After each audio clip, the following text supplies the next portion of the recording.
You know, there's a right way of doing police work. Then there's a way you two do it. Now's a good time to do something. Now that is what I'm talking about. You know, I had never directed a script that I hadn't written, cinematically speaking. I'd done this episode of Reaper, a TV show, which I hadn't written. And when I directed it, I felt like, wow, I actually kind of brought something to it, which is something that I never really did with anything else. Like, generally, I write what I direct, so it's kind of coming from me anyway. So I don't have to imagine it when you get to the stage or when you're shooting it, because I've imagined it back when I was writing. But because of that, you come to the movie with a very rigid idea of what it should look like, what it should be. Because I didn't write Cop Out, I was able to come to it with no rigid sense of what it should be, and like a movie already shot in my head and just trying to execute it. Basically, I was just sitting there going, well, I have ideas based on other movies of this genre that I've seen, and I'm going to lean on everyone else around me, because like I'm a writer first. So the Cullen brothers, I was like, bring them, you know, because if I was just the writer on this movie, I would want to go, so I could stay and keep you know, doing what I was doing in the original draft, with any changes that may come up during production. So as a writer first, more in my head, more so than a director, the idea of keeping the writers on board was just kind of right up my alley, and then made it easier to think about just directing it. Having writers there who wrote it really made it easier for me to think about just directing it, because I always turned to them if I didn't quite understand something and say, like, what did you guys see when you wrote it? And they would tell me, and I'd be like, oh, all right, well, maybe I'll try that. Or I'd think about, like, you know, the 14, 15 years of experience I'd had prior to that, and be like, you know what, maybe I could do this a little differently, because I think I got this one. Let me try this. It made me more collaborative. And why I did it, I think, it had a lot to do with the fact that, I don't know, I was at a place right in my career where Zach and Miri just come out and didn't do as well as I wanted it to.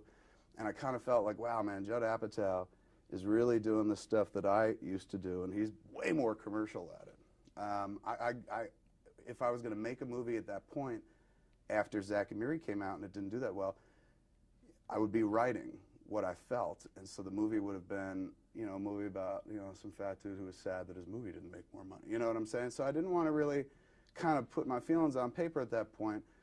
But Warner Brothers had sent me the Cop Out script. Jeff Robinov sent me the Cop Out script, and I thought the Cullen brothers, who wrote it, had sent it to me, because I worked with them once before on a pilot for Man-Child, the show for Showtime, that they didn't pick up, so it wasn't for Showtime.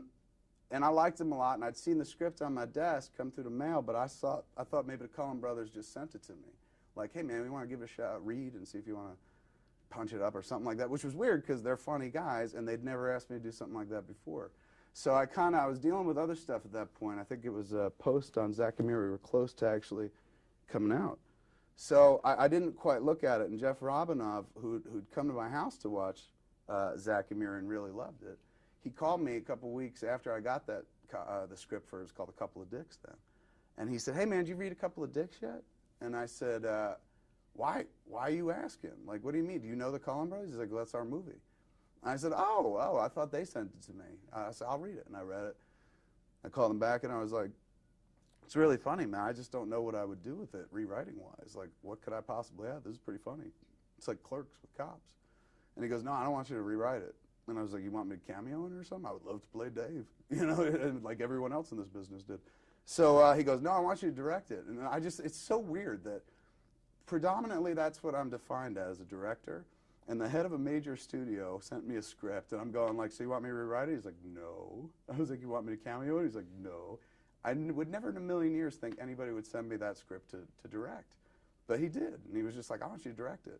I was like, dude, I don't do that. I don't direct stuff that I don't write. And he's going, but I look at Zach and Miri as a real step forward for you as a filmmaker, just in terms of craft.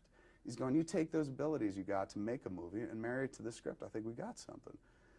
And I was like, well, let me read it again. I'm going to read it with an eye toward directing now, because I hadn't thought about it to that degree at all.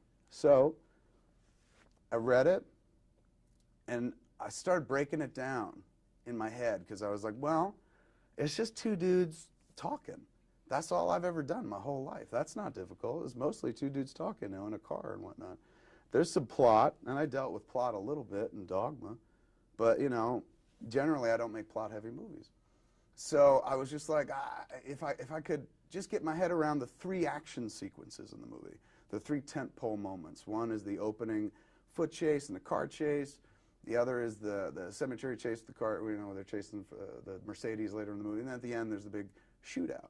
Other than that, the whole movie to me was like doable, because I read it, I'm like, it's just people talking. I do that. That's what I do. And they're talking funny. That's what I like doing. These 3 sequences, though, are outside my realm of ability. Then I really started thinking about it, and I said, you know what, man, it's just like 3 sequences that I could totally get my head around if I just be more diligent at work that day. Because generally speaking, I come in, and you walk up to actors, you're like, say this will be funny. And they say, like, that's funny, you'll laugh about it for 10 minutes. And then you say something else funny, like, it's funny, and you're shooting it the whole time.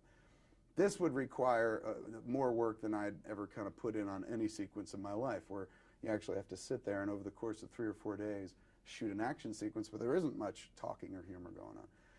So I was like, if I could just come to work those days, man, like loaded for bear in terms of like, all right, I can barrel down and do this and get my dopey head around it, maybe I can attempt a movie. And then the thing that really punched it through for me was I thought about, like, this is the movie my old man would have loved. And also, if he'd seen it and I directed it, he would have been like, oh, you do make movies for a living.